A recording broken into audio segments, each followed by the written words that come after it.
And joining us now with more on the Yamina party, political strategist, Knesset candidate, and director of English operations for Yamina, Jeremy Saltan.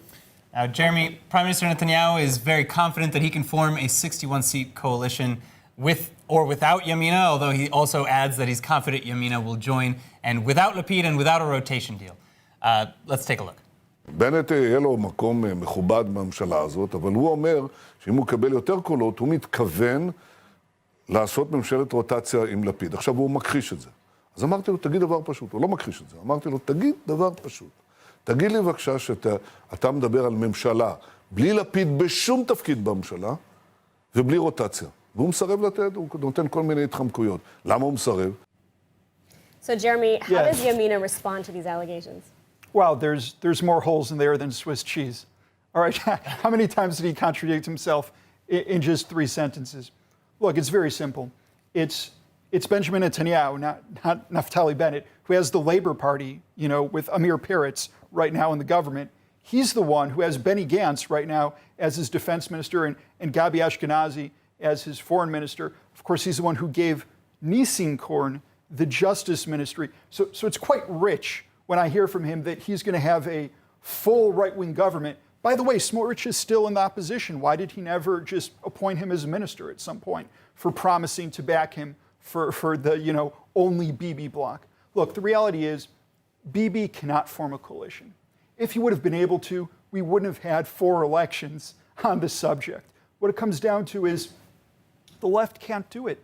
They tried. Gantz was even more to the right than Lapid was, and he was not able to go ahead and do it. The only way to replace Netanyahu is to do that from the right. Over 80 seats are part of the right-wing camp. So there's no reason to go ahead and do as Netanyahu is saying we're going to do and give some sort of rotation or seat at the table of prime minister to Lapid. The votes don't add up to do that. We're the only ones that can take from both the Bibi camp and the anti-Bibi camp and finally put us out of this deadlock. All right, well, so that being said, it's been widely accepted at this point, almost pretty much accepted across the spectrum, that Bennett is likely going to find himself in a position of kingmaker, where it'll be his job essentially to decide whether or not we have a coalition.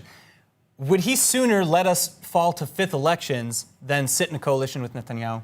We said, and Naftali said this many times, he's going to do everything possible to stop a 5th election. The way does that include making a concession that up until now he said he won't make? As you've noticed, Aaron, we are the only party that are not boycotting everybody.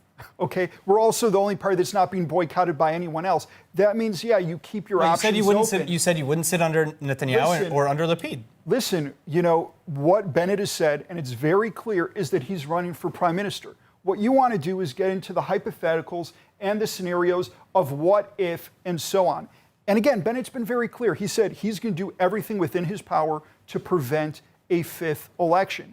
But we're not at that point of a 5th election. We're right now before the 4th election. I'm asking for prime minister. So I'm asking on behalf of voters who are concerned how this is going to split and whether or not they should put their faith in somebody. So I told you, what I'll tell those voters and what I'll tell you, Aaron, is very simple.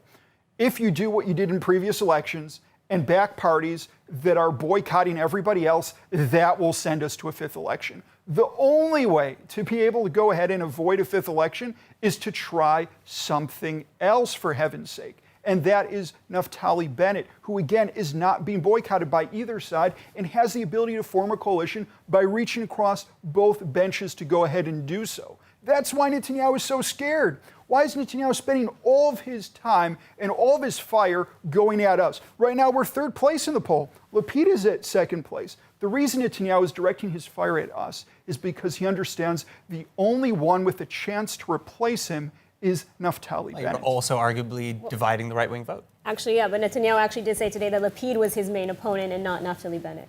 Well, I'm glad that he remembered that there, this is a 3-person race.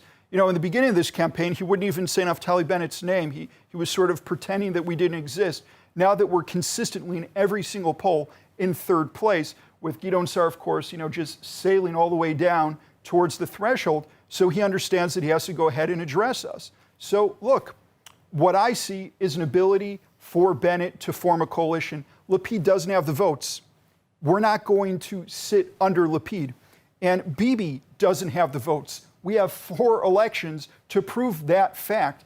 If we don't have a strong Yamina, if Naftali Bennett is not given that chance, then it's not even going to be up to Naftali. We're going to end up in a 5th election, and I really, really hope that we're able to prevent that.